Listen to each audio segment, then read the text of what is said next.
말씀 에스겔서 22장 30절 31절 말씀 보도록 하겠습니다.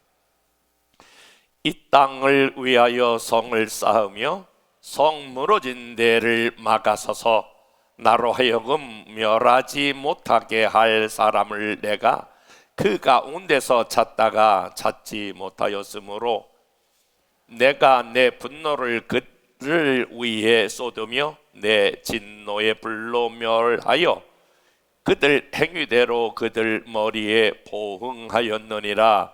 주 여호와의 말씀이니라. 아멘.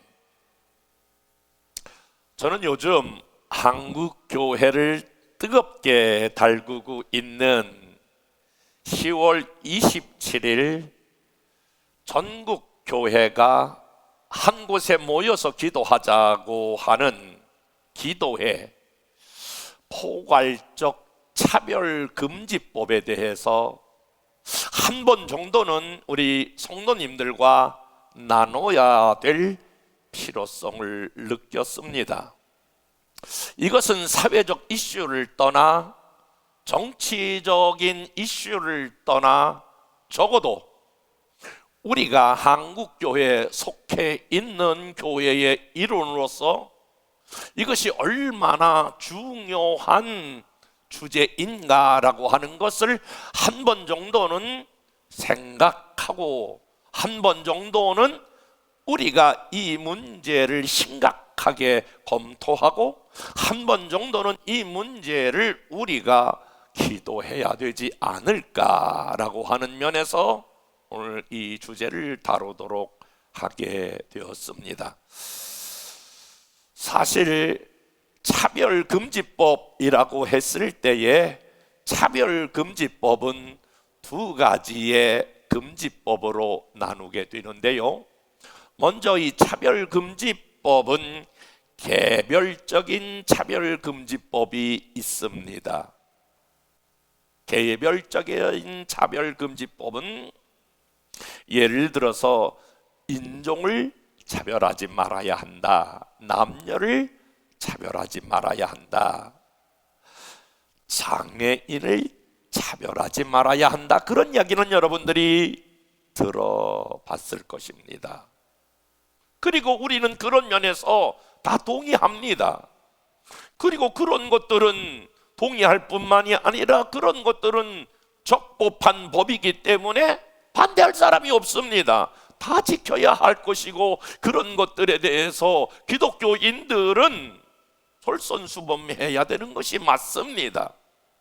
그런데 차별금지법 중에서도 포괄적 차별금지법이라고 하는 것에 대해서 우리는 기독교인들은 반대하고 있는 것이지요.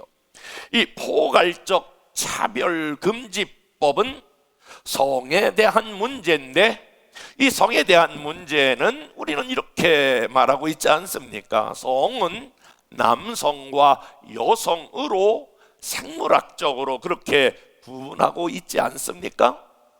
그런데 그 생물학적으로 남성과 여성으로 구분되어 있는 이것을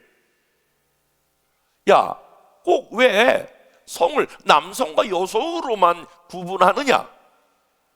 이것을 흔히 말하는, 요즘 말하는 사회학적으로 구분해야 한다, 젠더 의식이라고 말하는데, 그래서 그것을 사회학적으로 구분해야 한다라고 하는 법을 통과하려고 하는 것, 그것을 포괄적 우리는 차별금지법이라고 하는 것으로 통과하려고 하는 것입니다. 이 포괄적 차별금지법이라고 하는 것은 여러분 다 알다시피 제가 남성이지 않습니까?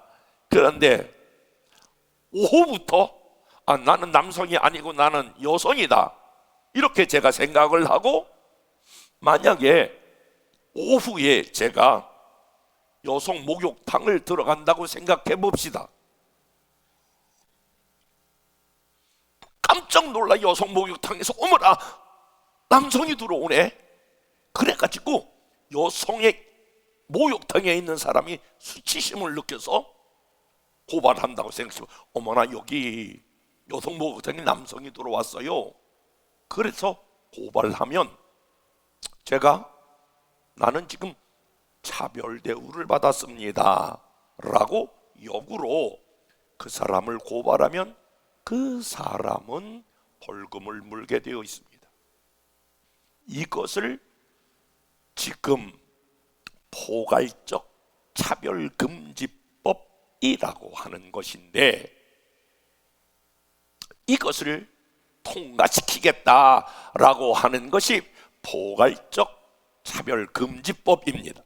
예를 들어서 남성이 군대를 가기인데, 아니 나는 남성이다, 그런데 내가 여성으로 생각한다면 군대 갈 수가 없다라고 하는 것입니다.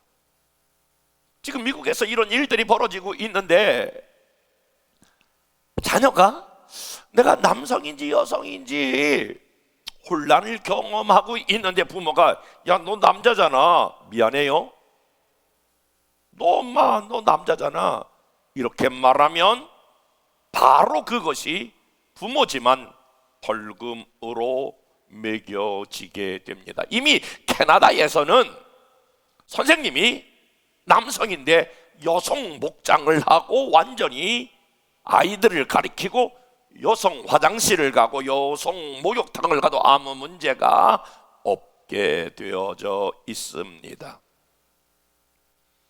핀란드에서는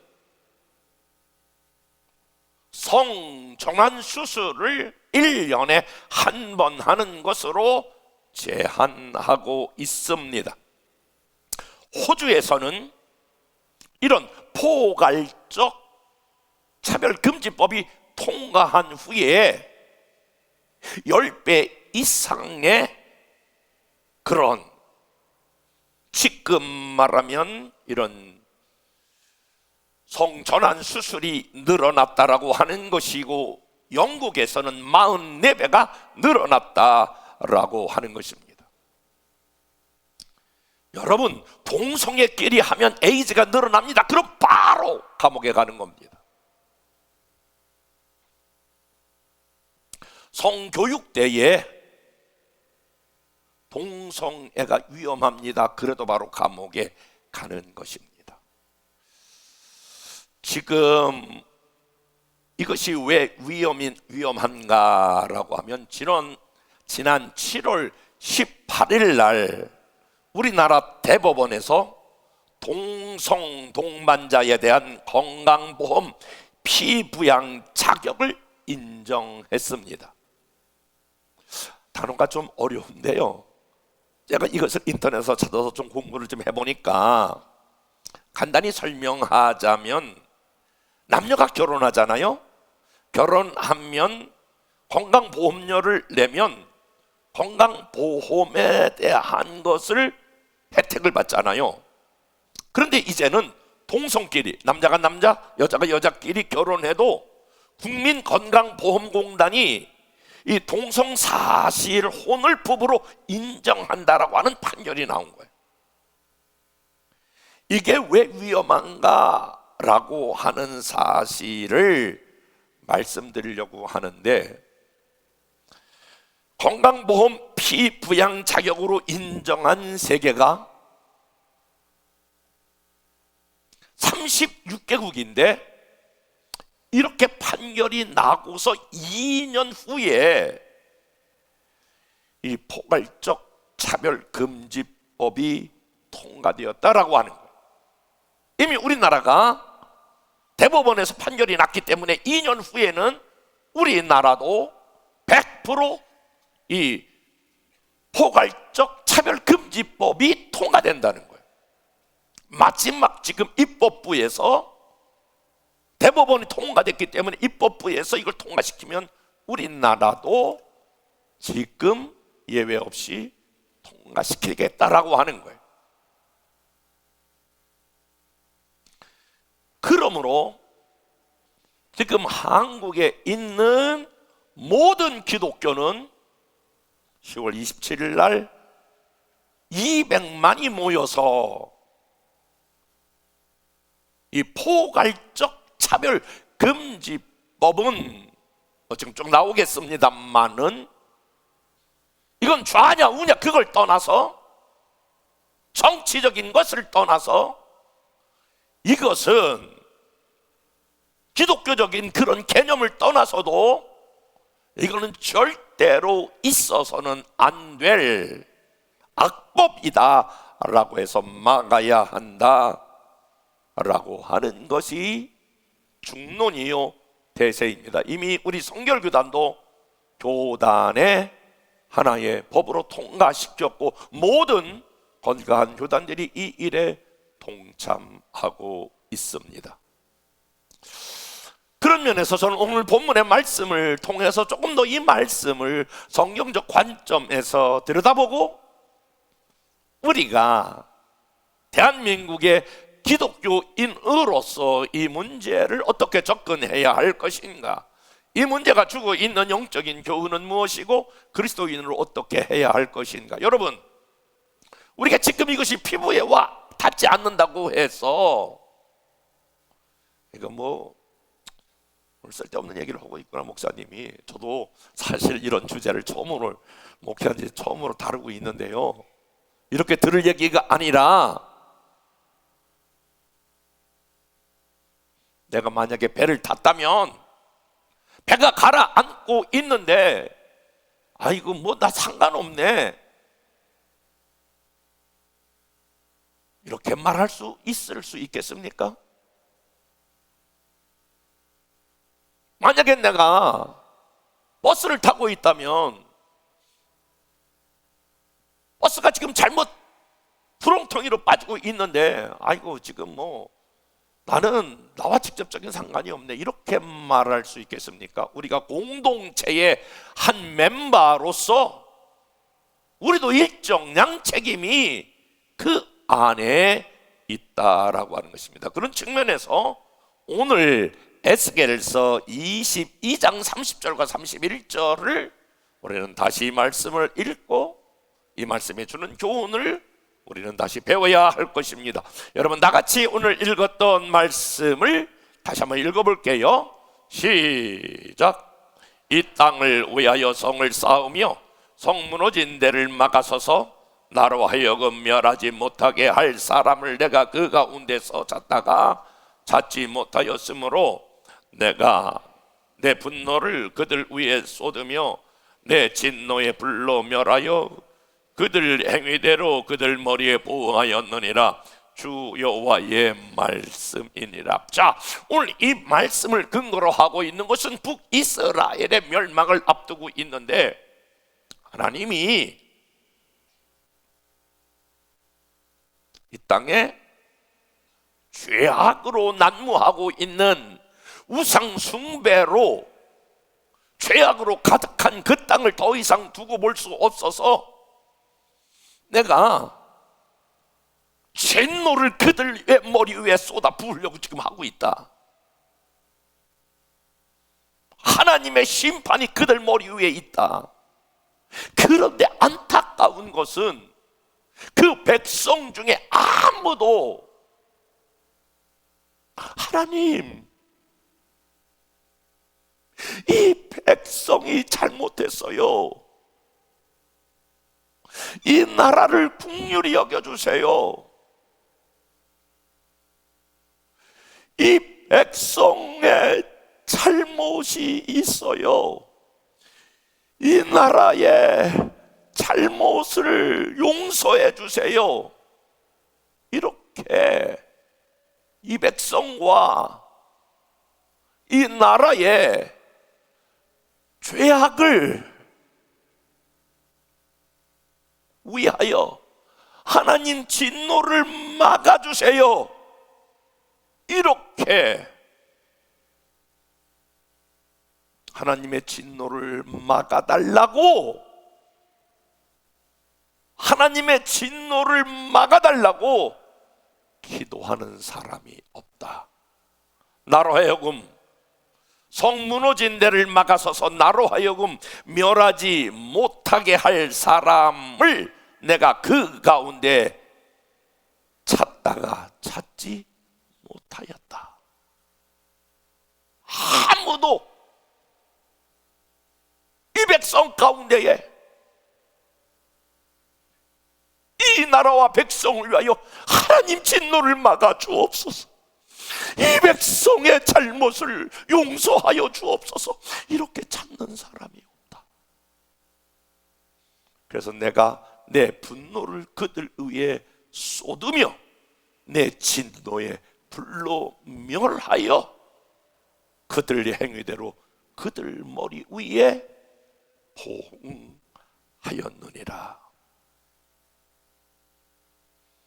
사랑하는 여러분, 지금 이 땅에서 행하여지고 있는 모든 죄악을 보십시오. 이 땅의 음란을 보십시오. 이 땅의 죄악을 보십시오.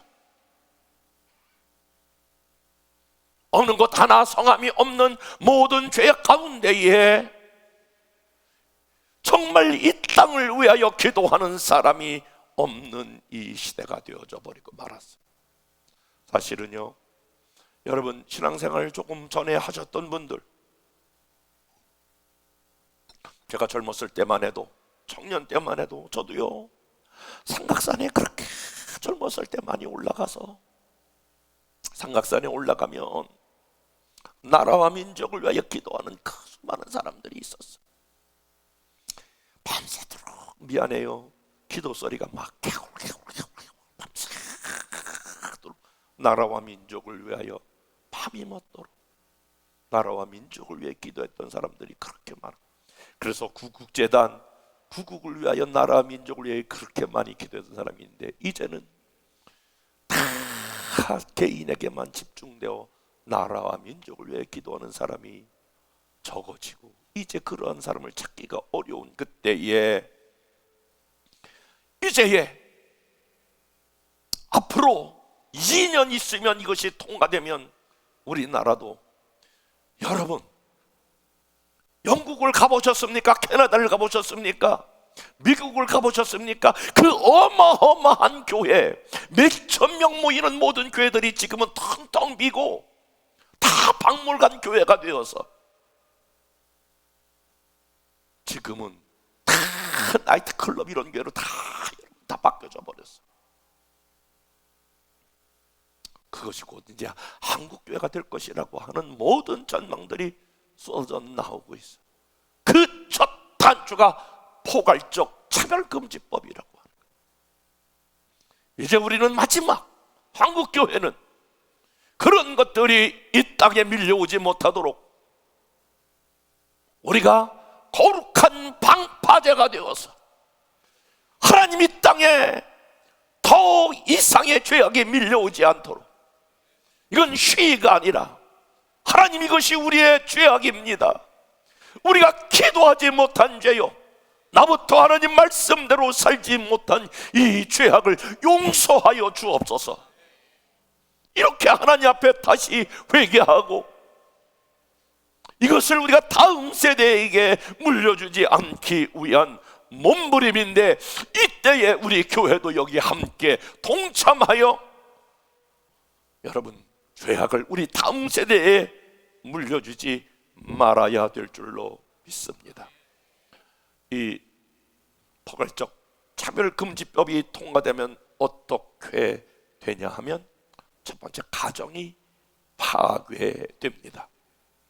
여러분, 이 가정이 파괴된다라고 하는 말은 더 이상 이제 아빠, 엄마 이런 단어가 없어집니다.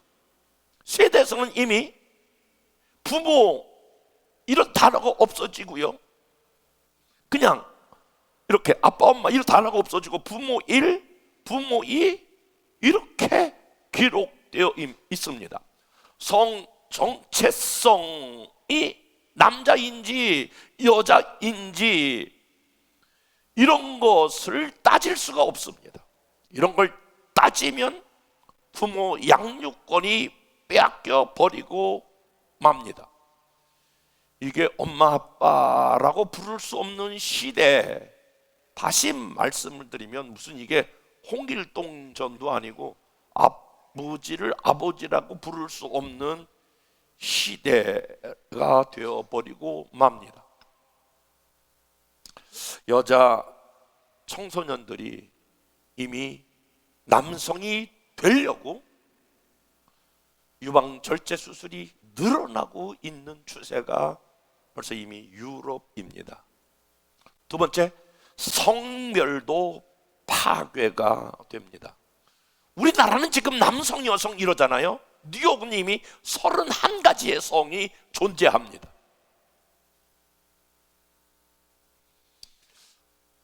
아이스크림 종류가 몇 가지 되나요? 과자 종류가 몇 가지? 내가 남성인데 여성이라고 생각하면 내가 여성인 거예요.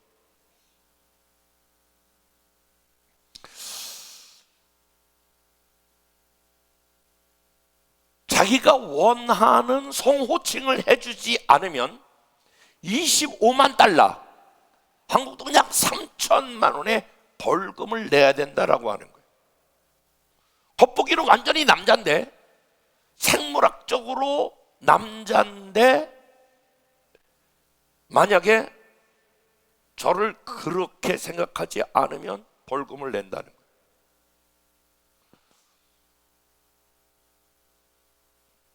이렇게 되면 이게 성추행, 성폭행 이런 것들이 무분별하게 일어나는 거예요.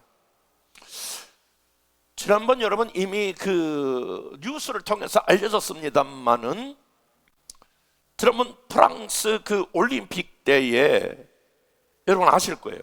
여자 복싱 선수인데 시합에 들어가자마자 여자 선수인데 그 안젤라 카린이라고 하는 사람이 46초 만에 게임을 포기해버렸어. 한 대 맞았어. 근데 바로 게임을 포기했어요. 안젤라 카리니 선수가. 아니, 한 대만 그냥 포기해버렸다니까. 그런데 왜 게임을 포기했나 보니까 그 상대방 선수가 아네마 칼리드라고 하는 선수인데 26세 알제리 선수예요. 그런데 이게 벌써 펀치가 다른 거예요. 그 사람을 연구해 보니까 그 사람의 여자 선수인데 남자야. XY 염색체를 가지고 있어요. 그러니까 남자예요. 그런데 이제 여자로 전환 수술을 한 거예요. 근데 IOC에서는 문제가 없다고 인정을 했어요. 이게 남녀 구분이 불분명한 시대가 되어버렸어요.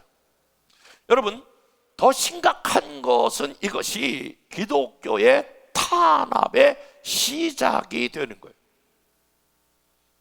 반동성애적인 설교를 하면 바로 체포가 되고, 이미 스웨덴에서는 1개월의 징역을 가게 되고, 노방전도 동성애를 하면 안 된다라고 했다가 대자보를 들었다가 폭행을 당하고 체포를 당하게 돼요. 동성애 금지하는 성경 구절을 배포했다가 7,500달러의 손해배상을 하게 되고, 직장에서 전도하다가 여러분 징계를 받고, 징계를 받은 게 정당하다라고 하는 판결을 받게 돼요. 전도하지도 못해요. 예배하지도 못해요. 기도할 수가 없어요. 학교에서 회사에서 기도하다가 걸리면 진급도 못해요. 해고해요. 그래도 아무 할 말이 없어요. 신앙생활이 안전하지 못해요. 예수님 이름으로 기도했습니다 라고 하는 말도 못해요. 제가 지난번에 미국 집회에 가서 그 미군 그 군복을 만났는데, 우리 학교 출신이에요. 복음도 못 전한다는 거예요. 예수 그리스도 이걸 전할 수도 없다는 거예요. 실제적인 일이에요.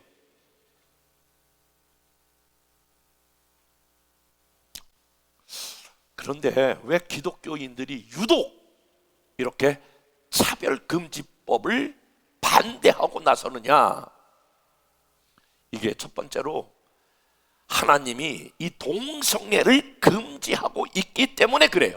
로마서 1장 27절 다 같이 한번 말씀을 보겠습니다. 시작. 그와 같이 남자들도 순리대로 여자 세계를 버리고 서로 향하여 음욕을 불릴 듯하며 남자가 남자와 더불어 부끄러운 일을 행하여 그들의 그릇됨을 상당히 보응을 그들 자신이 받았느니라. 자 보세요.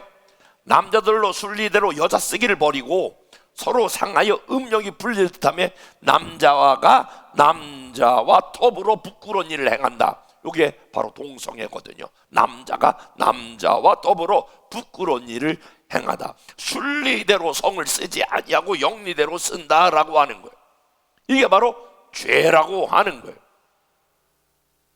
성경이 죄라고 말하면 죄예요. 여러분, 근데 놀라운 것은 지금 많은 신학자들이 모여서 이게 죄가 아니다 이렇게 말해요. 신학자들이 모여서 죄가 아니라고 해서 죄가 아닌 것이 아니고 성경이 죄라고 말하면 죄인 거예요.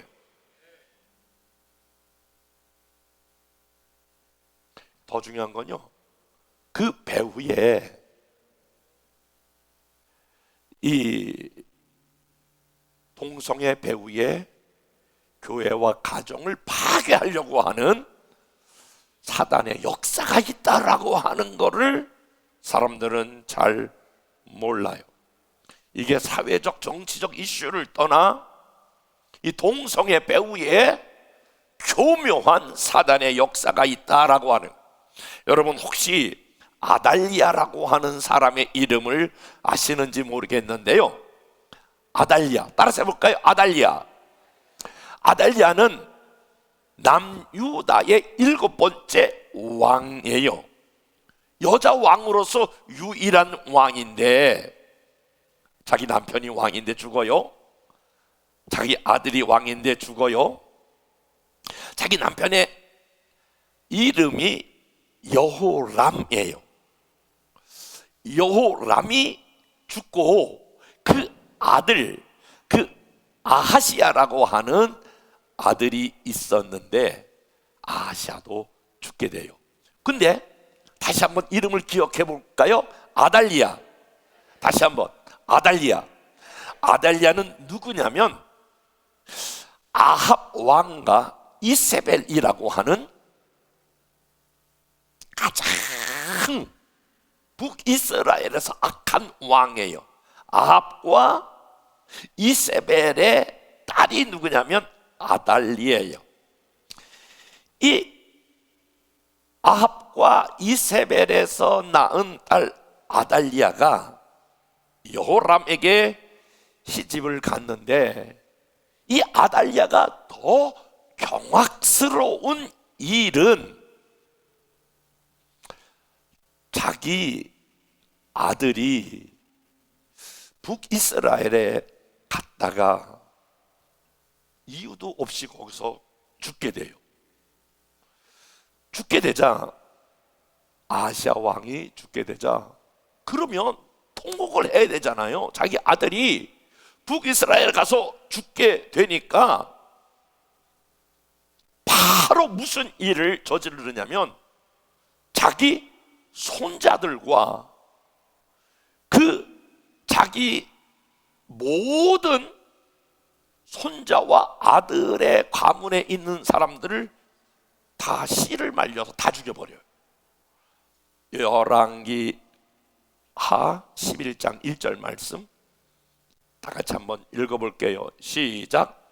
아시아의 어머니 아달랴가 그의 아들이 죽은 것을 보고 일어나 왕의 자손을 모두 멸절하였으나, 여러분, 그러니까 왕위에 계승할 자격이 있는 아하시아의 모든 아들과 친척을 다 죽여버립니다. 단순히 한 손자까지 죽이는 것이 아니라 그 왕위를 이을 수 있는 모든 조건들에 있는 사람을 다 죽여버립니다. 다시 말하면 다윗의 왕가를 진멸하려는 의도가 거기 있는 것입니다. 자기가 왕이 되려고 하는 것뿐만이 아니라 그런 욕심을 뛰어넘어 하나님의 계획이 있는데 하나님의 계획을 망치려고 하는, 꺾으려고 하는 사단의 계획이 있었습니다. 여러분, 하나님의 계획이 뭐냐면 창세기 3장 15절이거든요. 다 같이 한번 읽어볼게요. 시작. 내가 너로 여자와 원수가 되게 하고 내 후손이 여자의 후손과 원수가 되게 하리니. 여러분, 이 말씀 무슨 말씀인지 여러분 이해가 되시나요? 이 구절이 의미하고 있는 게 뭐냐면 하나님께서 범죄한 아담을 에덴 동산에서 뱀을 저주하여 여자의 후손이 너희 머리를 밟을 거야. 다시 말하면 하나님께서 다윗의 자손을 통하여 메시아를 보낸다라고 하는 계획이 있으셨던 거예요. 하나님께서 아브라함을 선택하고 그리고 이스라엘 백성을 선택하고 다윗을 통하여 메시아를 주시겠다라고 하는 계획을 갖고 계셨어요. 그러니까 다윗을 통하여 메시아를 주시겠다, 그 말씀이 믿어지시면 아멘. 그러니까 다윗을 통하여 메시아를 주시겠다라고 하는 것이 하나님의 계획인데 이 아달랴가 메시아의 다윗의 계보를 완전히 끊어버린 거예요. 그 계보를 완전히 없애버리려고 하는 아달랴가 사단의 계략으로 완전히 그것을 끊어버리려고 하는 생각을 가지고 있었던 거예요. 그런데 그렇게 해서 끊어지는 것이 아니라 하나님께서 그럼에도 불구하고 다윗의 계보를 보호하셔요. 열왕기하 11장 2절 시작. 아시아의 누이 여호세바가 아시아의 아들 요아스를 왕자들을 죽임을 당하는 중에 빼내어 그와 그의 유모를 침실에서 숨겨 아달랴를 피하여 죽임을 당하지 아니하게 한지라. 아멘. 그 여호람의 딸 여호세바가 있었는데 그 마지막 아들 요아스를 보호한 거예요. 기가 막힌 방법으로 숨겼어요. 아달랴가 죽이지 못하도록 숨겨놨다라고 하는 거예요. 다윗의 씨를 말려서 사탄의 계획을 막고 다윗의 씨가 보존되도록 메시아가 오도록 예비하신 하나님의 놀라운 계획이 오늘 열왕기에 기록되어 있어요. 여러분, 많은 성서학자들과 역사학자들은 지금 전 세계적으로 유럽이 다 무너졌어. 마지막 전 세계는 대한민국을 주목하고 있어요.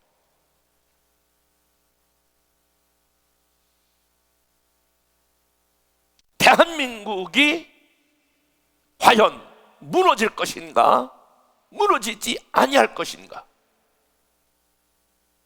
사랑하는 여러분, 그래서 대한민국이 10월 27일 날 이런 연합 예배를 통하여 사단의 계략을 끊고 다시 한번 이 땅에 이러한 비극적인 역사가 나타나지 않도록 우리는 연합하여 기도하고 회복되는 역사가 일어나야 될 줄로 믿습니다. 사실은요, 다음 주에 우리가 다 같이 모여 갈 수는 없겠지만 슈퍼셀별로 어떤 셀은 연합하여 거기서 결정하여 갈 수도 있고 안 갈 수도 있고 슈퍼셀별로 그 결정권을 드리겠습니다만은 혹시 가지 못할지라도 우리는 이 대한민국의 이런 위대한 기독교의 이 결정에 우리도 같이 동참하면서 이 땅 가운데에 다시는 이 포괄적 차별금지법이 통과되지 못하도록 우리가 같이 기도해야 될 줄로 믿습니다. 에스겔 9장 4절부터 6절 말씀 다 같이 한번 읽겠습니다. 시작. 여호와께서 이르시되 너는 예루살렘 성읍 중에 순행하여 그 가운데 행하고 모든 가증한 일로 말미암아 단식하며 우는 자의 이마에 표를 그리라 하시고, 그들에 대하여 내게 이르기를 너희는 그를 따라 성읍 중에 불쌍히 여기지 말고 긍휼을 베풀지 말고 쳐서 늙은 자와 젊은 자의 처녀와 어린 아이의 여기를 다 죽이되 이마에 표 있는 자에게와 가까이 하지 말라. 내 성소에서 시작할지니 하매.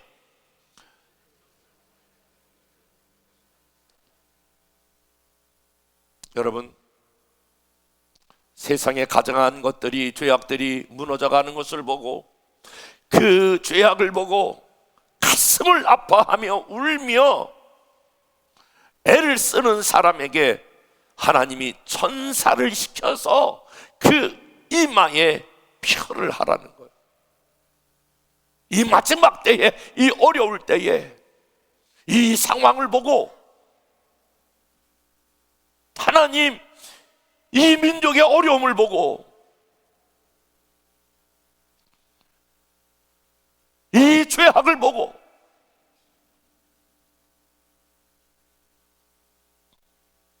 같이 아파하고 눈물을 흘리는 사람에게 그 이마에 표를 그리라 라고 하는 거예요. 너 이렇게 같이 아파하고 같이 힘들어하는 사람에게 표를 치라 라고 하는 거예요. 그리고 그 사람들은 재앙의 때에 그들은 구출함을 받을 것이다 라고 하는 거예요. 저는 오늘 이 말씀이 대단히 무서운 말씀으로 들려집니다. 이 말씀이 두렵고 떨림으로 이 말씀을 보게 됩니다. 하나님께서 우리를 마지막 심판할 때에 이 민족과 이 백성의 아픔을 바라보면서 그 내일이 아니니까 그냥 강 건너 불 보듯이 큰 내 문제가 아니니까 이렇게 보는 것이 아니라 그것이 우리의 한 나라의 공동체의 모습을 보고 아파하면서 같이 기도하는 저와 이 여러분 될 수 있기를 주님의 이름으로 축복합니다. 우리 모두가 거룩한 방파제가 되어서 더 이상 이 죄악이 우리 교회와 가정을 파괴하지 못하고 다음 세대에 전이되지 않도록 저와 여러분이 기도해야 될 책임이 있게 되는 줄로 믿습니다. 애통하는 마음으로 부르짖고 애통하는 마음으로 이 나라와 이 민족과 다음 세대를 보호해야 될 책임이 저와 여러분에게 있게 되는 줄로 믿습니다.